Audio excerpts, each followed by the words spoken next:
Good. You're on. Good evening, everybody. I'm going to call this meeting to order. Welcome. Thanks for coming out tonight. I think we have a good crowd today, and I see actually some new faces and some faces that I've seen before that haven't been here in a while, so this is great. Could I just have a show of hands to see who's new today, if you're willing to?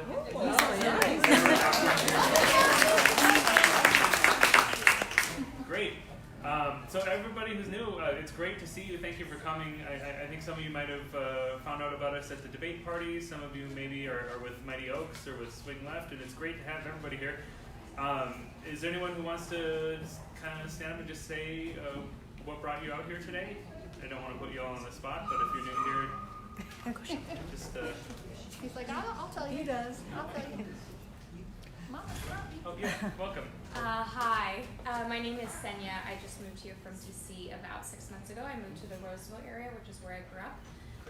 I used to work in consumer fraud policy issues and have moved back because my dad is sick.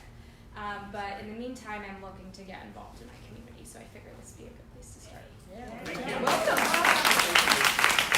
And we're going to talk tonight about all kinds of ways to get involved in, the elections coming up. So that's really our theme tonight. So it's great that you're joining us just at the right time.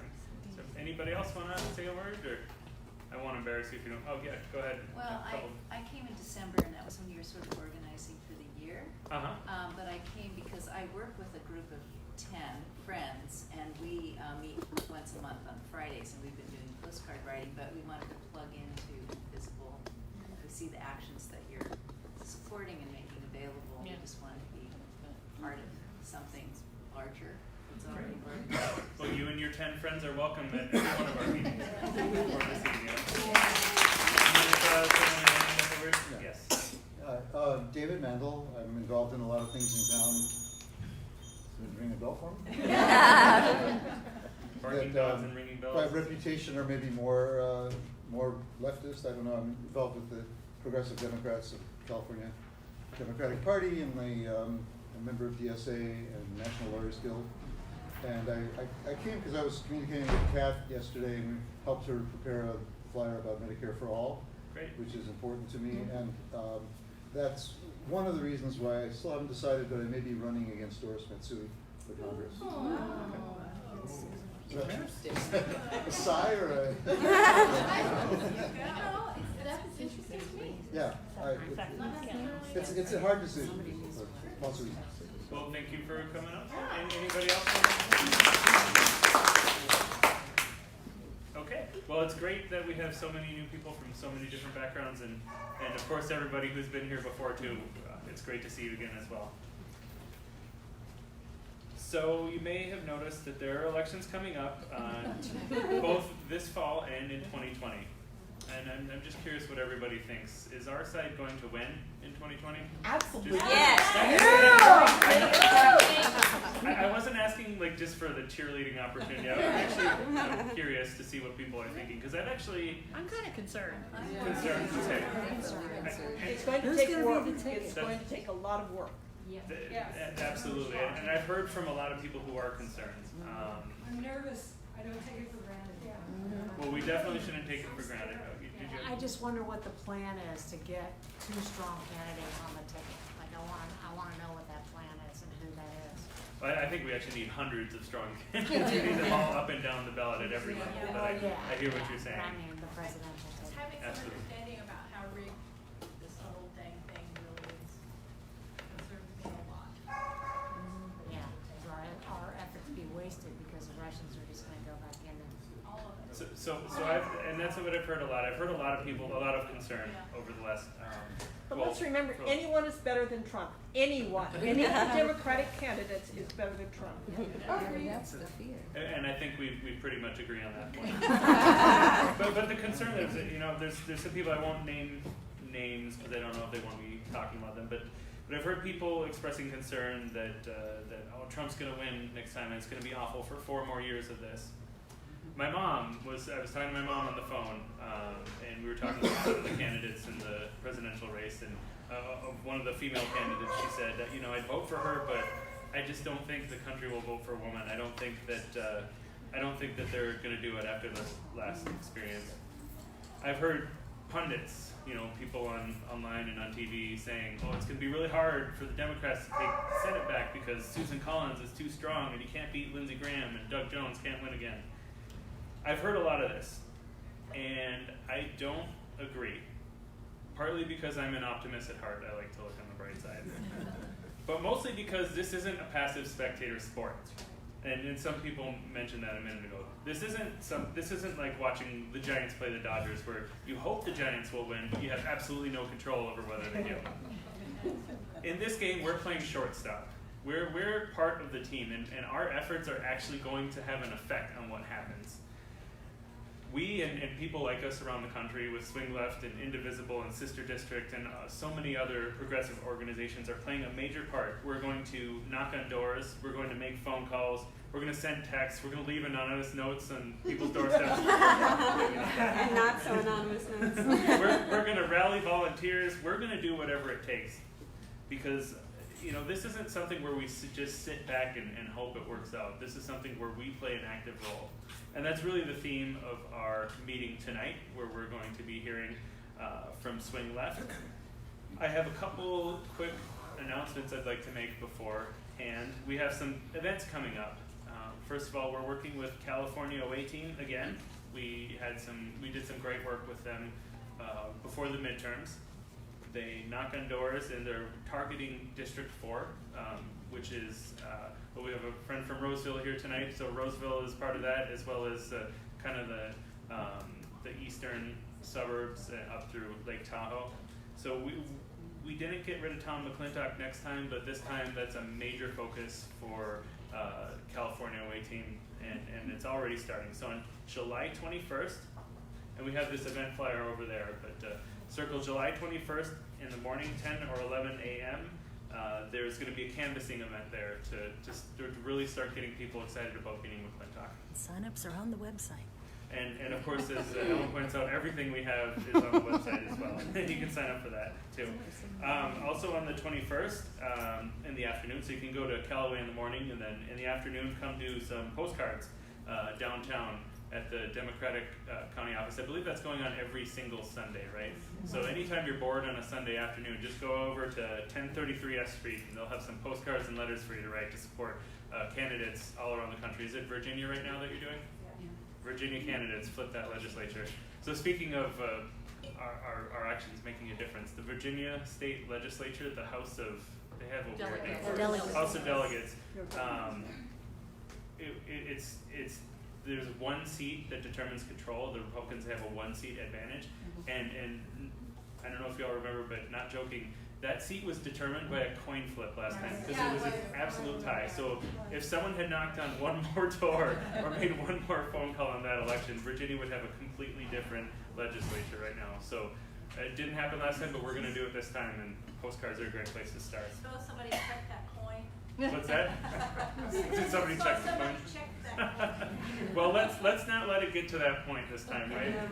I mean, it's one thing to rig a close election, but one that's a landslide, it's a lot harder. So we're going to make Virginia a landslide this time.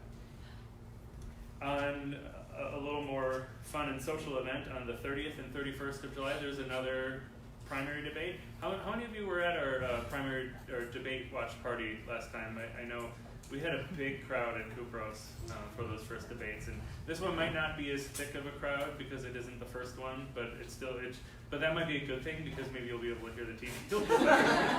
So, and this is also at Mango's instead of Kupros. One disadvantage of Kupros is that it's actually not easily accessible because we had to go upstairs to get there. There's no elevator. So this one will be at Mango's, maybe a little bit easier venue to watch the debate in. Then in August, we have another postcard campaign for the California 50th District. That's the one in San Diego. Now that's the one with the criminal. Hunter. Yeah, and that one is actually uniquely Indivisible Sacramento's. We've designed the postcard and we bought the data, so we've adopted for the primary California 50 because of California's top 2 primary system. Because Hunter's and Dighton probably going to drop out, there's some chance that you could end up with 2 Republicans at the ticket. So we thought the primary would be a good target for them, and then we'll adopt another district for the general. But So we're going to be starting August 1st. We're going to be having 2 postcard events a month, and we're aiming to write 6,000 postcards. We're targeting young women who have not voted in a primary before. So we have, 6,000 names of young women. So turn out for that. That's our own effort. So get those postcards ready. Yay. And then this is not an election-related effort, but I know we're all concerned about the situation with the refugees and the way they've been treated. So we're teaming up with with a NorCal Resist, is it, Jill? NorCal Resist, to bring hygiene kits to the border. Now, I think they're not allowed to give these to the actual detention camps, but they can to the transitional shelters. Bring these hygiene kits, and there's on the website we have a list of the supplies that are needed for donations, and you can donate them up through August 1st. Bring them to First United Methodist Church, which is at 21st and J Street. They'll have a collection bin there. I think they have it up now, I believe. Jill, do you happen to know? I'm not sure. Okay. And they're also having an assembly event. And that's on August 3rd. Yeah. So if you get a chance to donate supplies, great. And also they'll take cash donations of, I think it's $12.50 to cover the cost of one kit. Just to give you an idea, you can donate any amount you want, I think, but that's how much one kit is $12.50. And the assembly party is on the 3rd of August at 10 a.m. at the First United Methodist Church. I believe that's a Saturday. And then finally, I mentioned California Away Team. You should definitely go on the 21st, but if you do one thing in August, you should do this.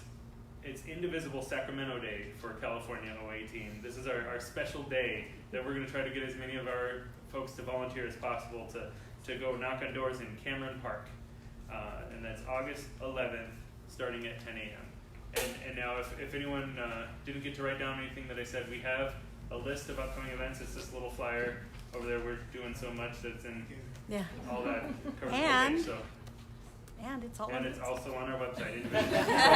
Sorry, it's all there on the clip. There's like links to sign up and all that stuff. It's just better to go to the events page. For those who are new here, Ellen does a lot of work to maintain her website. She does a great job. So I never shut up about it. So. Please don't let that work be wasted. Please get as much information as you can. Great. So, all right. And now you've heard me talk quite a bit, and I'm sure you're sick of it, so I'll let somebody else speak. Our guest tonight is Colleen McCarthy, the regional director for Swing Left, the actual regional field director for all of Northern California for Swing Left. She is a tireless crusader, and she's here to tell us how we can win the crucial elections this year and 2020. Great. Come on up. All right. I'm going to try to pay a little attention to how long I'm talking because I could talk about this forever. Also, another thing you should know about me is I didn't realize until I started in this role how much blue clothing I had. I literally do every Swing Left event I have of all my regional teams. I have a blue outfit on. Sometimes it's fully blue. So I support this. Yeah, you are there with me today. I can tell. But pretty soon I might have to buy a few new pieces of blue clothing because I'm really tired of some of these pieces of clothing. In any case, so what I'm going to talk to you guys today about, some of you may know a lot about Swing Left, some of you may not know too much about Swing Left.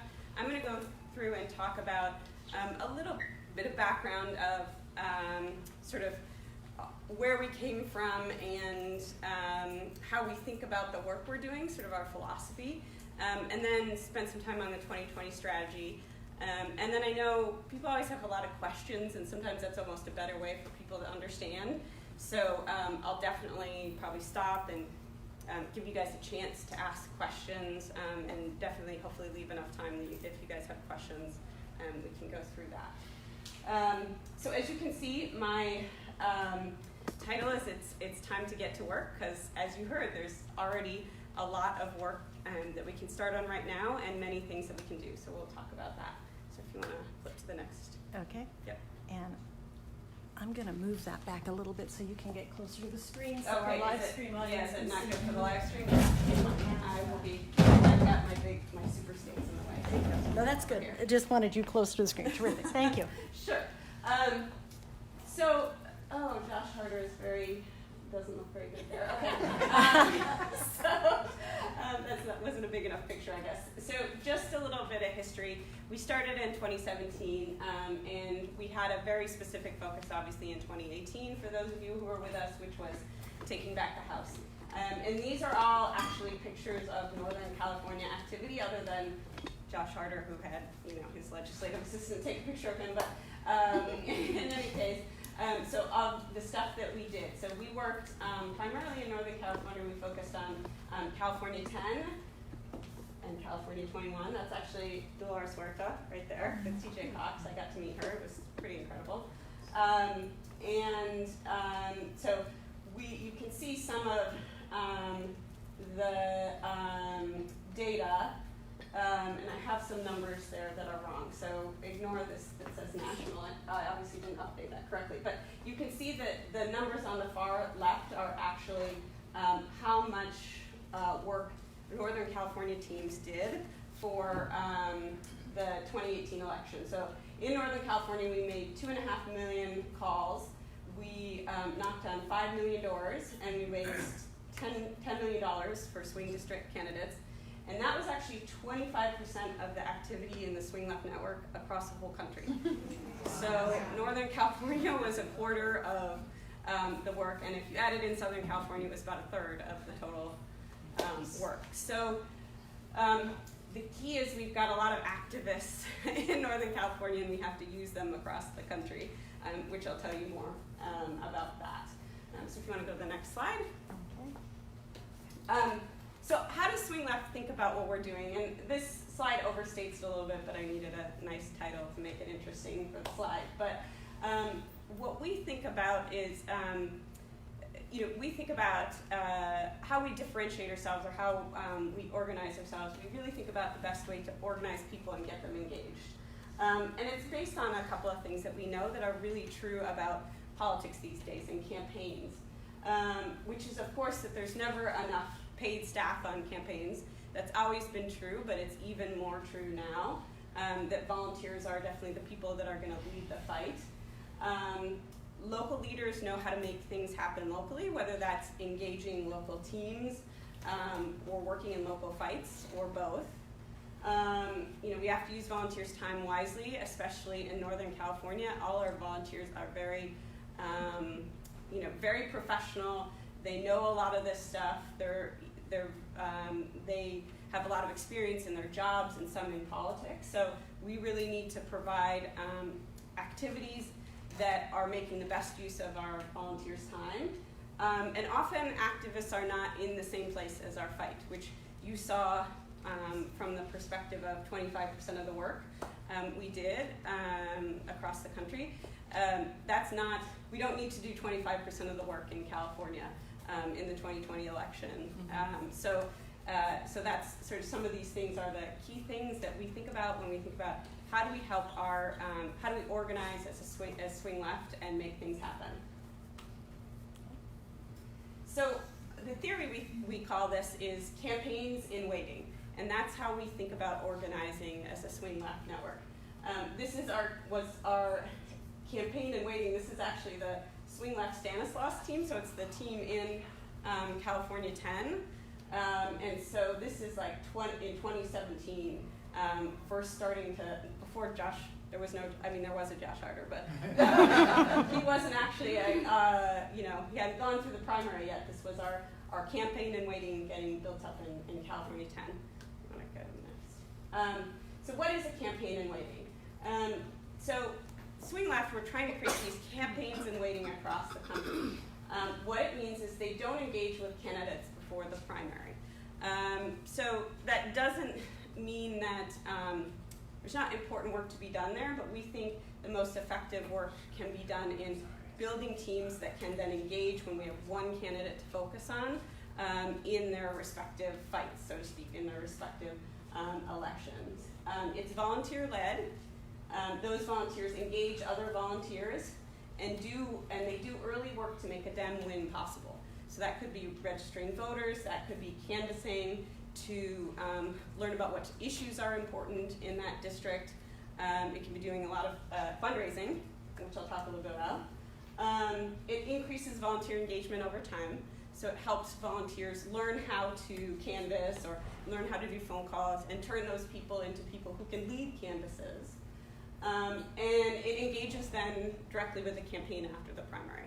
So Swing Left, we're really looking at creating these campaigns in waiting that can engage once a candidate has been chosen for that election.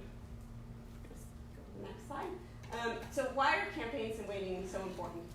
So this is actually Colorado, and this is just an example of the Colorado sort of timeline, so to speak. So there are more than 10 now, because even since I made this slide, more people have joined the Senate race in Colorado, I think.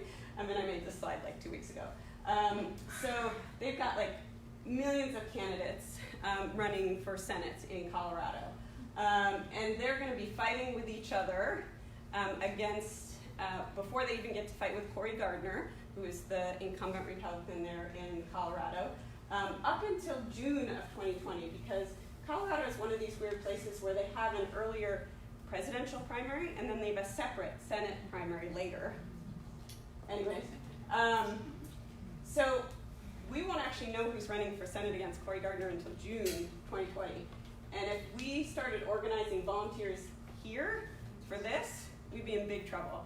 So this is where campaign waiting comes. It's getting people ready so that, on July 1st, 2020, when the campaign's like, we need some volunteers, we can get them going. So if you want to go to the next slide. So that's all to say that 2020 starts now. So now I'll talk a little bit about our strategy and how we're going to use that campaign and waiting philosophy and where we're going to use it that we think is most important in 2020. But I will stop and see if anyone has questions about just anything that I've said so far before I jump into our 2020 strategy. Take that picture off. Yeah. Next slide. It's supposed to make you want to do work, doesn't it? Make you want to do some work? It really does. Ready? All right, move on. Okay, we'll move on. So 2018 was nice. We could focus on one thing, which was taking back the House. But 2020 is just going to be more complicated because there's a lot more that we have to do. The good news is we have that 25% of activity, all those activists who, a lot of them, had never canvassed before, had never done any of these things, but know how to do these things now. So we've got a great campaign and waiting almost for the campaign and waiting. So that's great, but it's much more complex. And you guys know that we have to do these things. We have to win the White House. We've got to take back 4 seats in the Senate, so we have control of the Senate. And we've really got to work on gerrymandering from all areas because, as you know and probably have heard, and I know you do some work with Sister District, that they, we're going to redraw the maps after the 2020 census, and this will be our last chance to really put in legislatures and Supreme Courts and things like that. We're going to vote for fair maps before they actually get redrawn after the 2020 census. So a little bit more complex, but there's still going to be a focus because we definitely know that focus is a key reason why our volunteers like to engage with Swing Left. Do you want to head? So that's why we have what we call our super stage strategy. So our political team really looked at where do we really need to focus our efforts to be able to do those 3 things, to take back the Senate, to take back the House, and to really impact gerrymandering. And you can see our super states here and here. These are states you can see that have an outsized impact on those different fights, most of them for multiple reasons. So for the closest two to us here in California, it's Arizona and Colorado. So both have an open Senate seat that we think is flippable. Cory Gardner in Colorado and Martha McSally in Arizona. I think they both have pros and cons. Colorado has very many people running for Senate and not one person who could probably win, who's running for president, who should be running for Colorado Senate, but I didn't say that. And then in Arizona, we've got Mark Kelly, who's running, who's Gabby Gifford's husband, and pretty much everyone else has said that they're not going to run. So he's pretty much already running the general election, because he's probably not going to have a primary challenger. And as I said before, we generally don't engage with candidates before the primary, but in cases where there's only one person running, we may start engaging with them after the filing deadline. So if no one files to run as another Democrat against, and it's not a jungle primary type of thing, which they don't have a lot of other places, then we will support that candidate. So in any case, both from a Senate perspective, Arizona narrowly went for Trump by just a few percentage points, and Colorado narrowly went for Hillary by just a few percentage points. So that's why those are both important presidential swing states. And as I was telling some of the Mighty Oakson's Indivisible team at dinner, we have no specific, we initially did not think that Arizona and Colorado were highly gerrymandered. What we learned more recently about Arizona is that they have an independent commission that's supposed to determine the voting maps in the districts. That independent commission, though, is appointed by the legislature, which is Republican. And one of the people Democrats appointed to that commission is the wife of another Republican legislator, and who used to be registered as a Republican, this woman did. So there's some question about really whether that is an independent commission. So we may decide to do some state ledge work in Arizona too, given that perspective. So basically you can see the different states, and that defines what kind of work we do in those states, whether we do work at the Senate level or we do work both at the Senate and the legislative level. What you don't see here is Virginia, but we are doing some work in Virginia this year. We recently merged with a group called Flippable, if any of you have heard of that organization, who is doing a lot of work at state ledge from a fundraising perspective. And so it's not like a huge merger. There were like 4 people, but they will help us do the state ledge work that's important and figure out how to do that well in these different states that's important for, because they just have that background. And so take a close look, because I might give you a quiz later, and I'm going to turn this around so you can't cheat, what all the super states are, and you might win something if you can remember what all of them are. They're probably ones that you've thought about. So Virginia is a lot of the work that we're doing this year, because there's state ledge races, as you heard, and also North Carolina 09, which is the one congressional race that's being rerun. We like to say, we used to say that we supported the last congressional seat to be decided, which was actually California 21, which TJ Cox won by 862 votes or whatever. But it may actually be this one in North Carolina 09 a whole year later. So we'll be doing some work there too. And then I don't have a slide for this, but I'll talk briefly about defending the House. So our work will be focusing a lot on setting the stage for a lot of this work this year, as well as some of these state ledge work. We will be involved in defending House districts that we were involved in 2018 that were won by less than the field margin. So for those of you who don't know what the field margin is the 1 to 5% that you can expect to swing an election based on the work that you do in the field. So if a race that we worked in was won by less than 5%, it was within the field margin, we will support that. We won't start really that work on a national level, engaging in sort of encouraging that work till more next year and next summer, because a lot of those Congress people are not focused on their re-election campaigns quite yet, other than raising money. but that does mean we will be doing and promoting work in California 10 and 21, as well as some of the Southern California districts, because both of those were won by less than 5%. Josh heard about just this much less than 5%, but it was less than 5%. So TJ Cox by a lot less than 5%. So California 21 will be pretty important. Great. So before I go on, anyone have questions about the super states? Want to look at them a little more so that you've memorized them?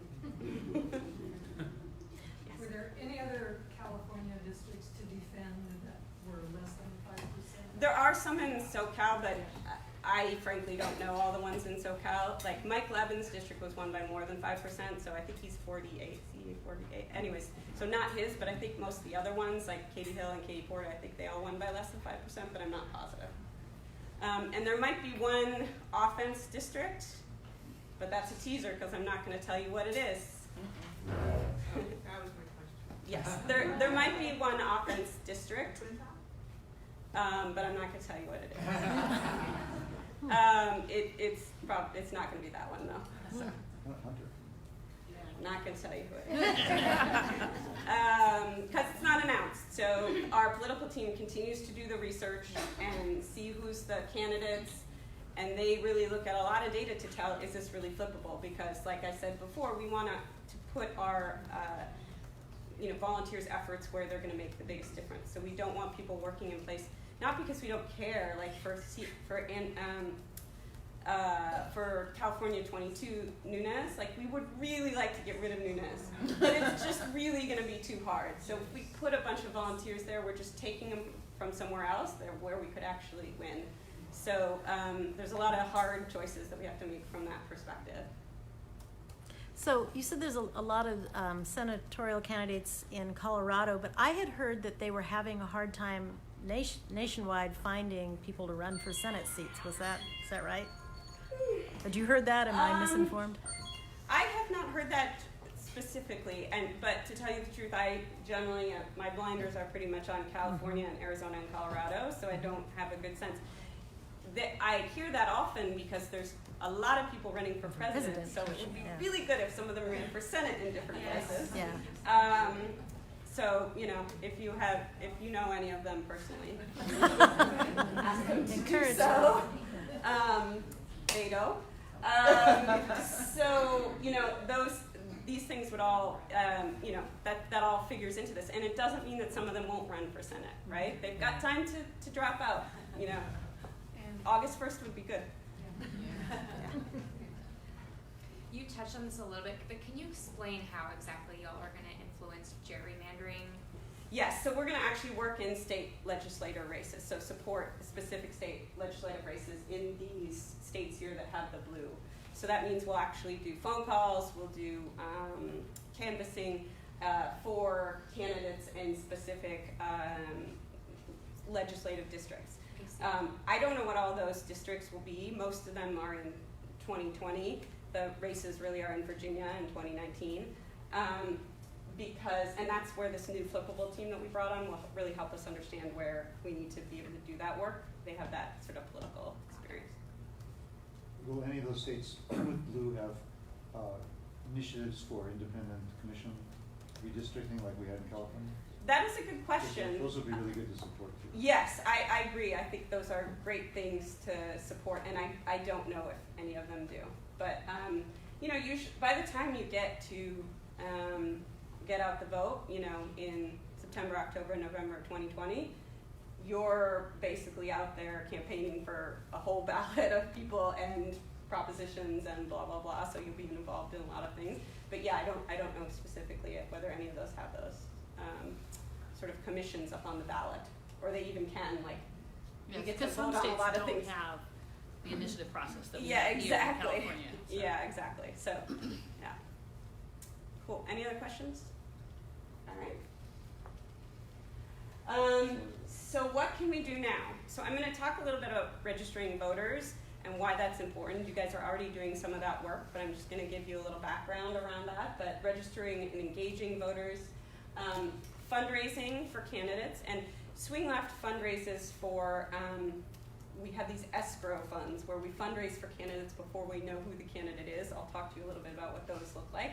But that basically helps a candidate who comes out of, for instance, in Colorado, a really nasty primary and used all their money to win the primary and has no money to start the general election.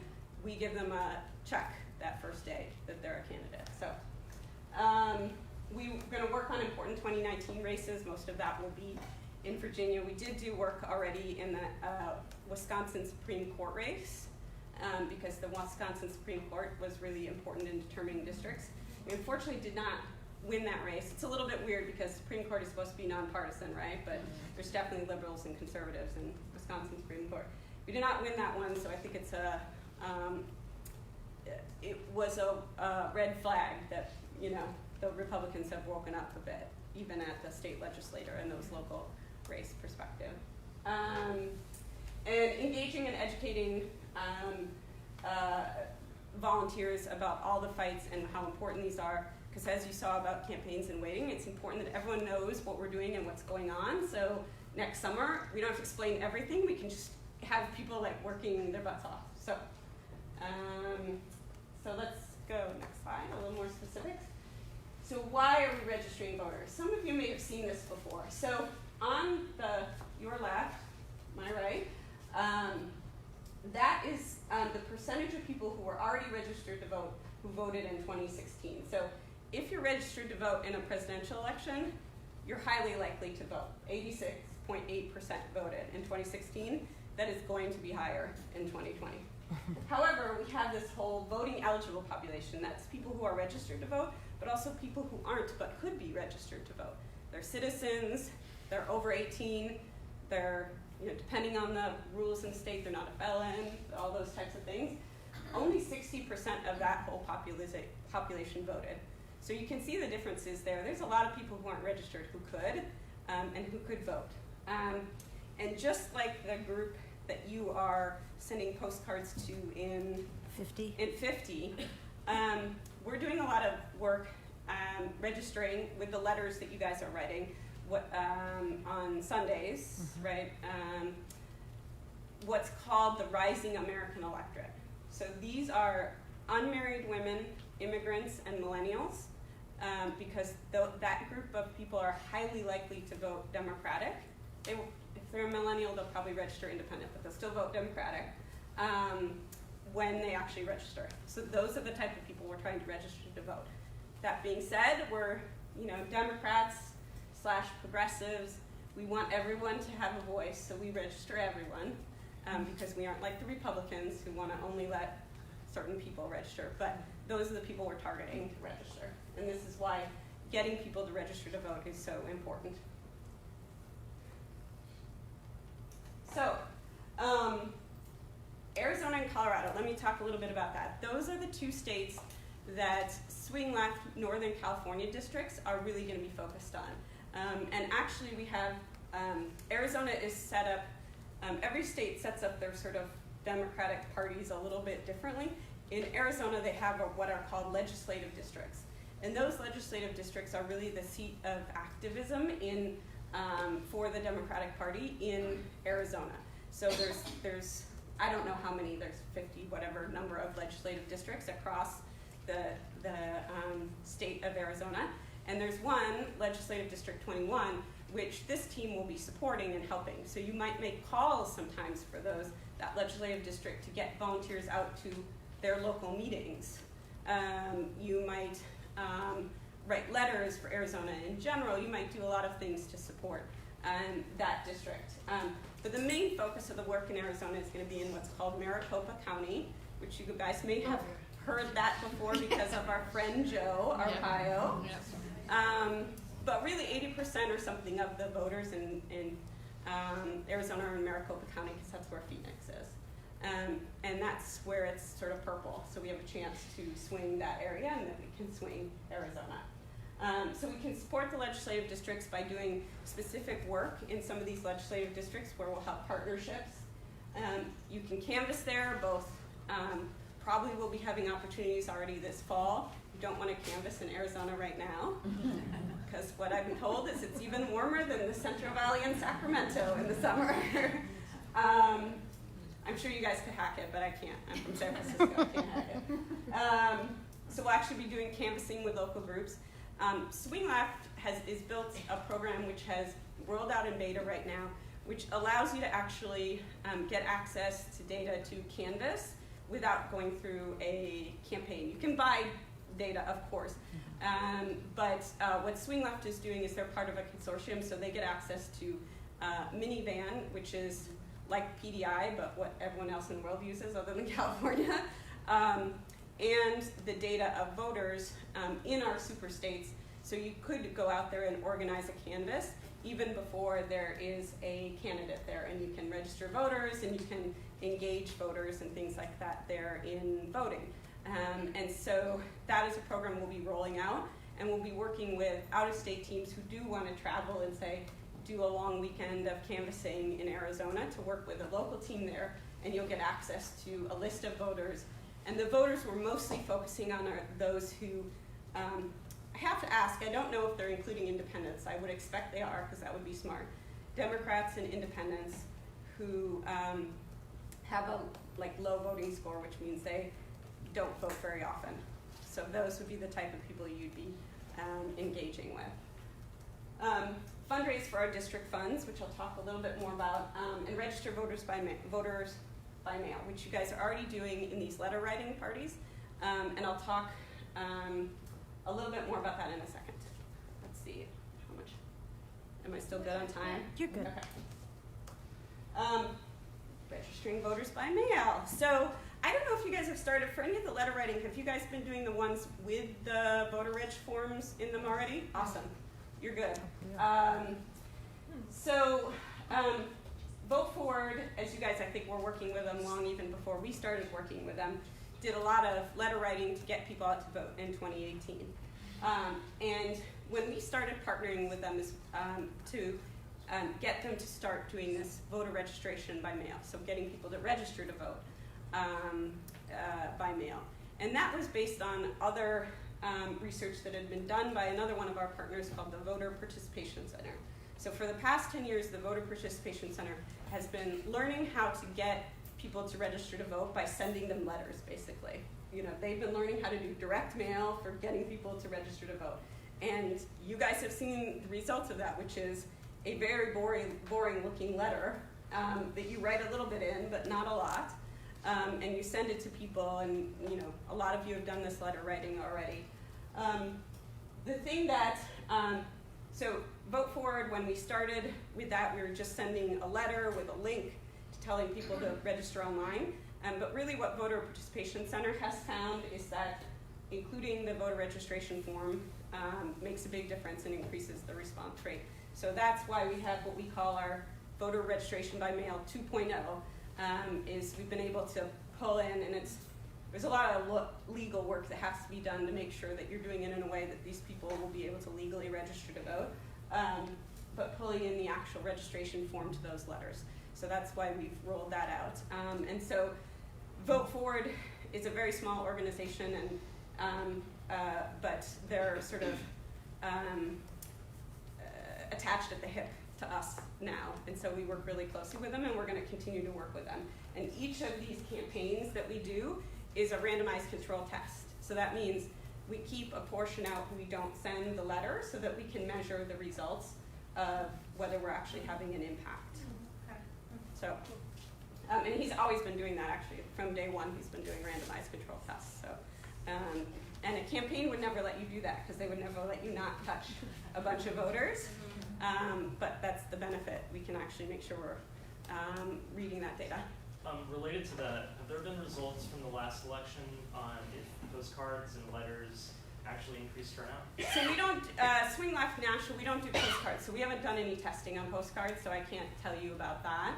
For letters, he did do his analysis, and there was, it increased turnout because in 2018, all that Vote Forward did was get out the vote letters, so they were just telling people to go vote, not registering them, by 1 percentage point, which isn't huge, but it's sending a letter clearly going and knocking on people's doors is more effective, but you're definitely not going to knock on people's doors in Arizona in July. So, and there's a lot of places like Colorado which will never get canvassed because they're too remote, and that's true in a lot of the southern states and stuff like that.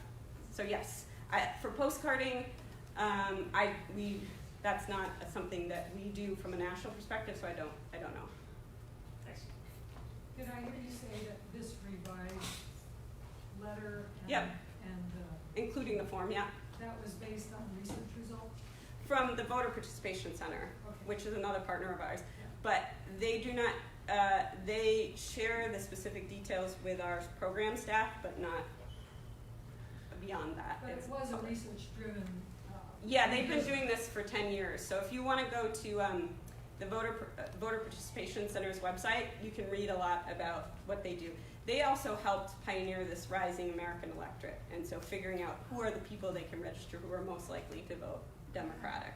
And they have all sorts of algorithms that they use to take, basically how they find these people is they take voter rolls and they take commercial data that you could buy, like if for credit card solicitations, and they bump them up against each other to figure out who's in the commercial data and who's not on the voter rolls. And then they have a bunch of other ways they look at demographics about the information they have to figure out who's likely rising American electorate from that. So.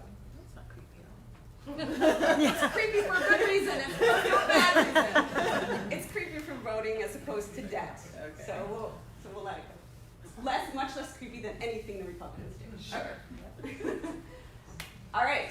So obviously you can do much more than vote Trump out in 2020. And I think that's my last slide. And the one thing that I must have taken these slides out and I forgot to include them was just talking about fundraising. So the other thing I wanted to mention is that we have a bunch of funds. One is called the Unify or Die Fund with Crooked Media, who's the Pod Save America group. The what? I'm sorry. Pod Save America. Pod Save America? Yes. It's a Excellent podcast. podcast. Yes. Oh, okay. Run by a bunch of ex-Obama staffers. Okay. Yeah, etc. So they're very cool. And Crooked Media is their podcast company, which also has like Pod Save the World and other things like that, a bunch of podcasts. Love it or leave it. Pod Save the People, yes, exactly.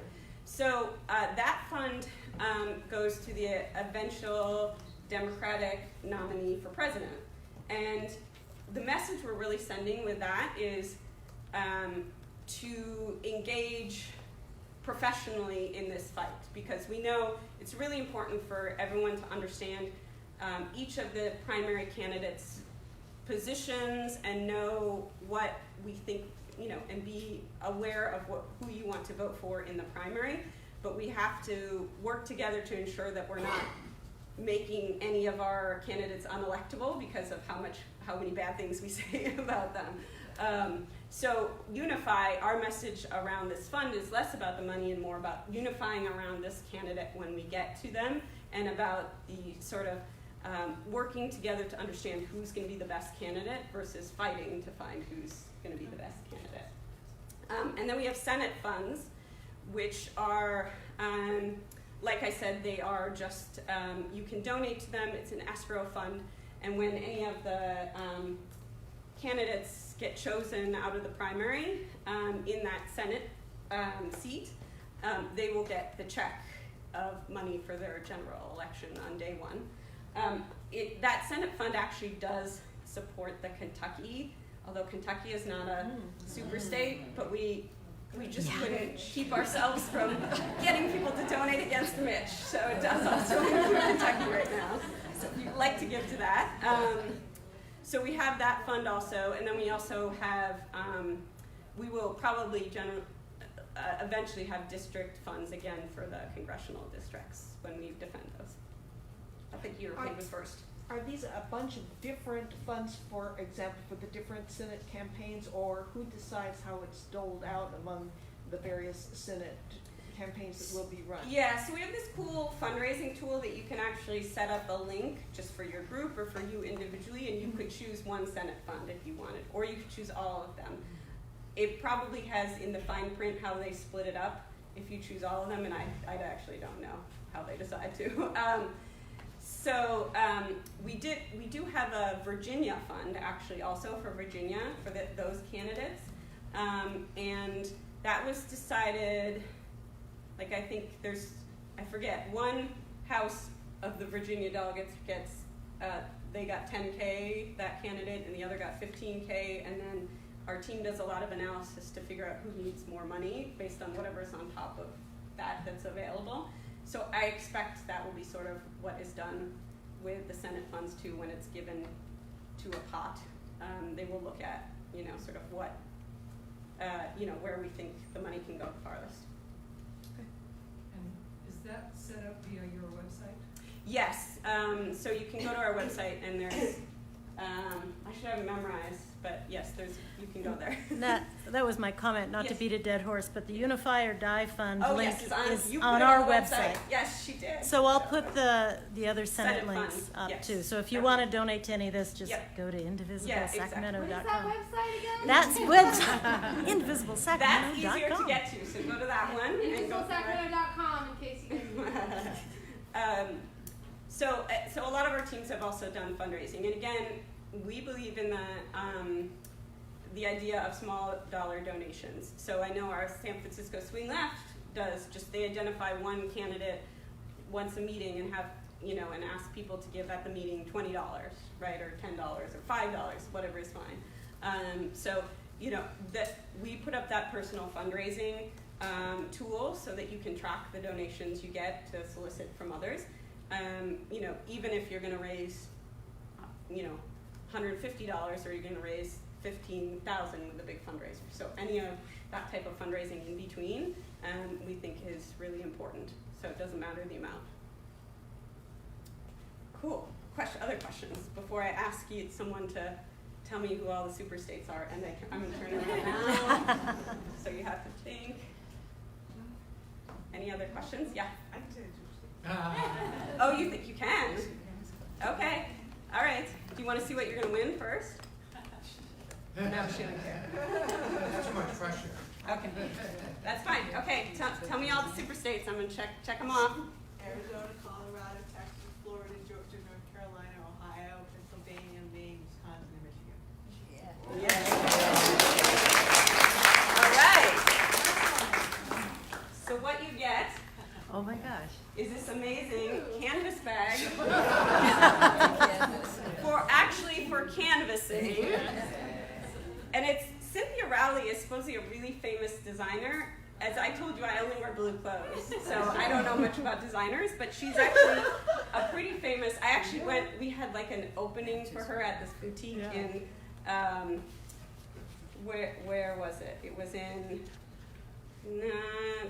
on Monterey, Carmel by the sea, so you can see what I mean. And there was like really fancy clothes that I would not look good in there, so I knew it was fancy. But she partnered with us to do these canvas bags, so it's a designer canvas bag. Yay, Here, I'll let you pass it. And actually, I use it, I have it, and I love it. It's actually really good. So, yay. So can I answer any other questions or anyone? Great. Okay. Well, we will be working with you guys throughout the rest of this election cycle. So you will likely hear about things going on, and I'm always a contact, and I work with all of the leaders here to give them regular updates, get you engaged on different things.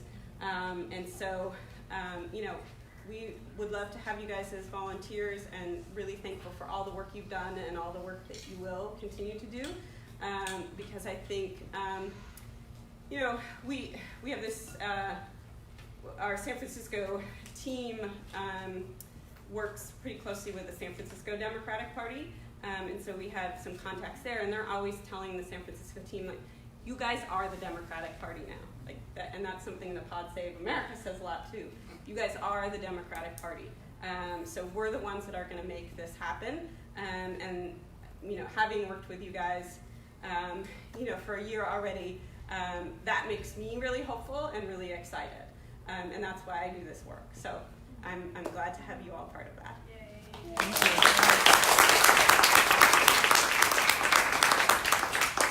Great, and now I have to take a picture. Otherwise I will get in trouble with the social media. Yeah, we should take a view in there. Oh, okay.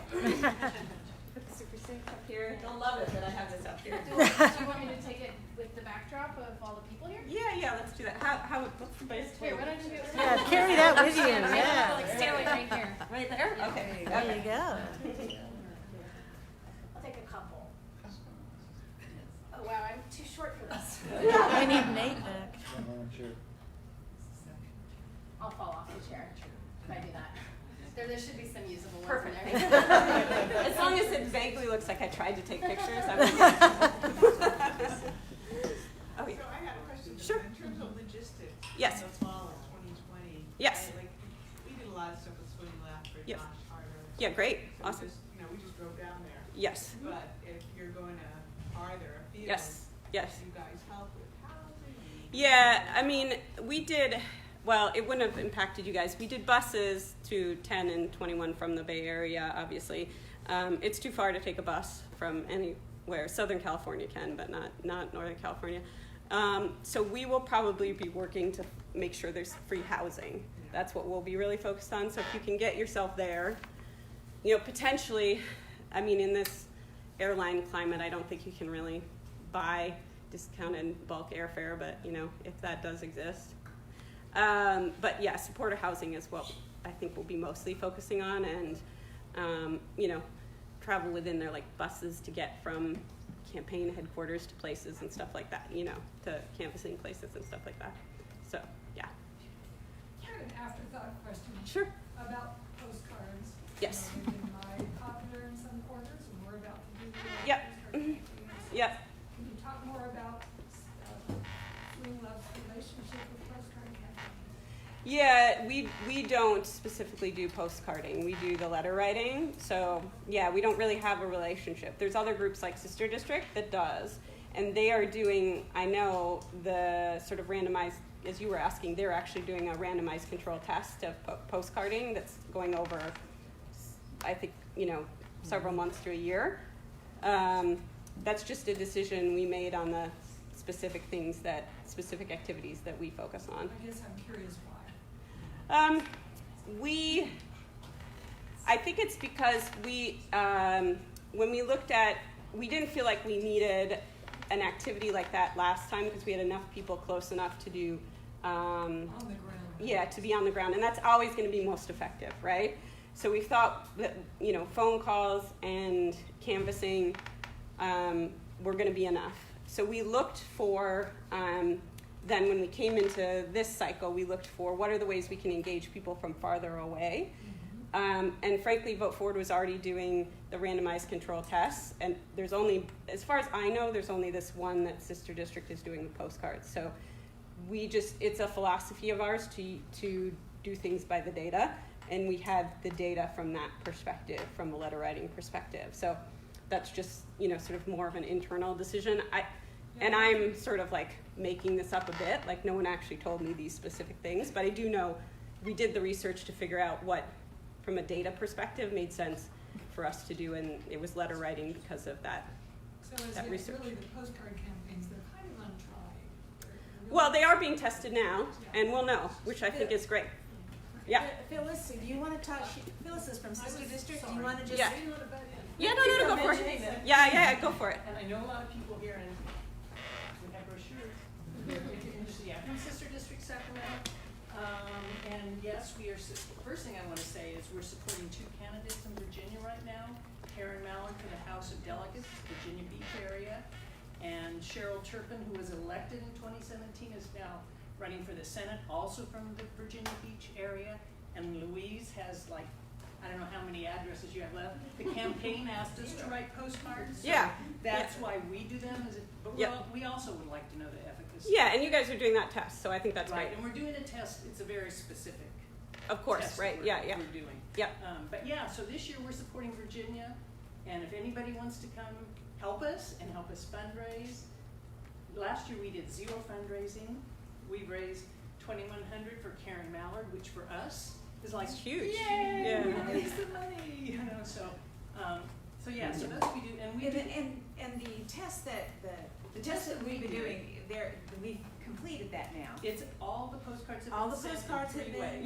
done. Yes. And so in the spring of 2020, they're supposed to have the analysis out of, Yep.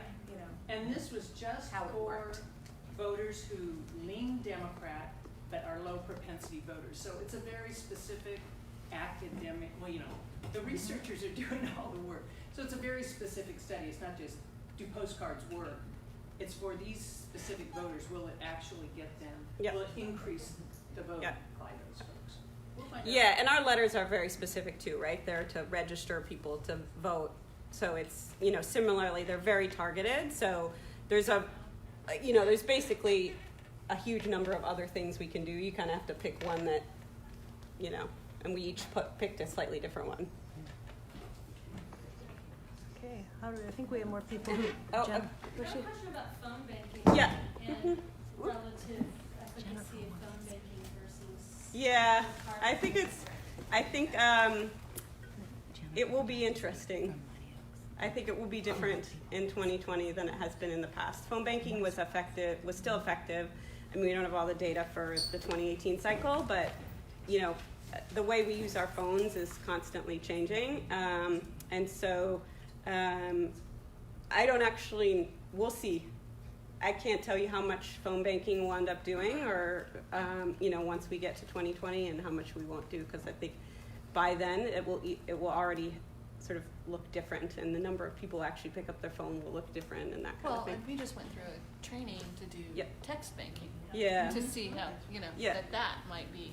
Yeah, and there's a bunch of stuff also in the FEC around trying to clamp down on text banking and stuff. So who knows what will happen in 2020? The one thing we know is I can't imagine they won't let us knock on doors. So for better or for worse. Nobody answers the door. The data still shows that canvassing is the most effective. Because we walked for harder. Yep. Had probably 250 people between 3 of us. Yep. 10 people answered the door. Yep. Depends on the day. Yeah, Josh does tell a story though of, everything, all of these things are a numbers game, right? Yes. So every single one is like 1%, 2% response rate, but when you win by 1%, or when you win by 0.01%, like TJ Cox, every single door we knocked on made a difference. Doesn't matter. So we're playing the numbers game, and the good news about the Democratic Party is when we were out there canvassing in California 21, I only once ever saw a Republican canvassing. Once. And I was bringing buses of 50 people down every few weeks. So, they don't have people that go out there. They don't have an army, and we have an army. So they do. They have an army of Russians behind computers, but we've got it's like how many people? It's the army of the dead in Game of Thrones versus everyone else. The army of the living. We are the army of the living. We've got to fight the good fight, and we will win. We don't know who Arya is, but she will show up, and everything will be good. Sorry if I just ruined Game of Thrones for anyone. Thank you so much. Sure. Thank you. You guys, this is a great crowd. I haven't seen a crowd this big for a little while, and I'm really excited to see all you guys here. One last speaker before we take off. Jennifer Wood, where are you at? There you are. Thank you. I didn't see you back there. Jennifer Wood is from Mighty Oaks. They're a really awesome organization. They grew out of Organizing for America. You guys might know OFA. And she would like to kind of come and talk a little bit about the Mighty Oaks and how we may kind of grow together partnering with them for a few different projects. Please come on up and talk to us about that. This is Jennifer. Hi, so there's a few of us from Mighty Oaks here. Louise Meller, a lot of you know us. Anybody else want to stand up who's been with the Mighty Oaks? Yeah, there's a lot of you guys here tonight. Yeah. And the Mighty Oaks is sort of an ad hoc organization that was started as an OFA group in 2008 for the first Obama election and worked in 2008, 2010, 2012 for Hillary and for the in the midterms, and we are good at phone banking, whatever needs to be done for critical strategic elections. And we decided that we would hook up with Swing Left for this next round of things and activities. And then we decided, since you guys had already kind of dabbled in the Swing Left world, that we would propose just being your Swing Left organizing team. So really, the Mighty Oaks is kind of going away, and we're going to be Swing Left, Indivisible Sacramento, which we're calling Slice. Very nice. So SLIS, but Slice. I like So that. we're I gonna didn't get slice that. and dice. Nice. And we're really excited to be teaming up with your amazing network and helping with this effort. And Louise Meller is our data steward. She's been with Mighty Oaks from the very beginning. And since 2010. And you have something to talk about with Swing Left. Well,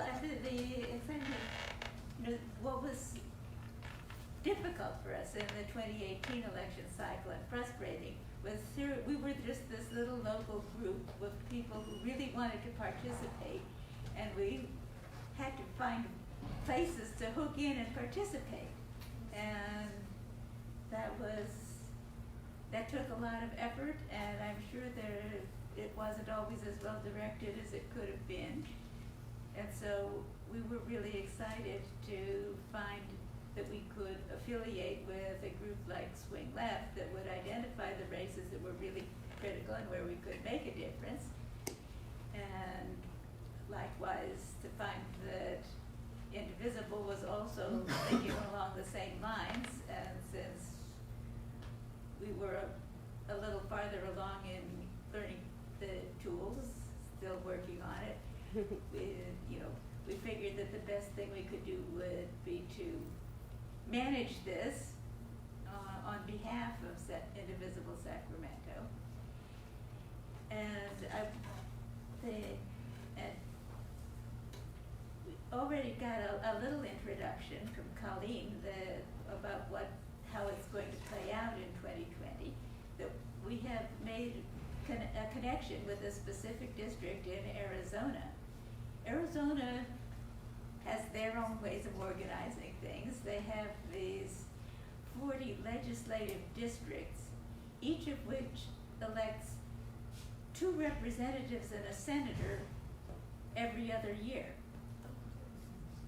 So it seems a little odd, but that's the way they do it. And we have made a connection with Arizona District 21, which is in the suburbs of Phoenix, the northwestern suburbs.